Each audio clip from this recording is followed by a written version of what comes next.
Ako po si Christina Frias, I'm 41 years old, nakatira sa Tondo, Manila. Ako po ay isang sweeper ng kalsada. Sa akin pong katawan, nakakaramdaman na po ako ng pananakitang likuran na balakang. Ah, ng, ang epekto po sa akin ay hindi po ako nakakapagtrabaho. Nakakainom din po ako ng mga pain reliever, kaya lang po hindi rin po ganun ka katagal na pagaling, bumabalik din po siya agad. Siguro mga 2 araw, ganun din. Bumabalik pa rin po rin. Pananakit po niya. Nalaman ko to sa kapwa ko, subscriber na sinabi sa akin na inumin ko rin to ang Healing Cancy Gold at napakagaling daw na gatas.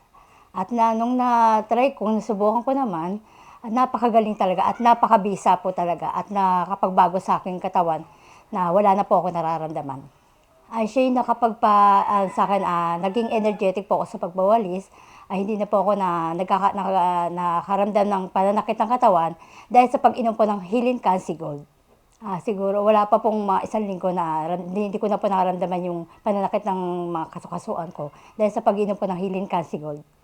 Papayo ko sa kanila na try nilang subukan na buminom ng Healing Cancy Gold at ito'y epektibo sa katawan ng tao at napakagaling niya sa mga kasukasuan at papantanggal ng sakit na katawan.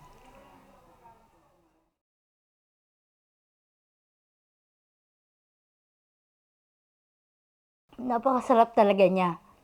Ang Healing Cancy Gold ay inumin niyo na.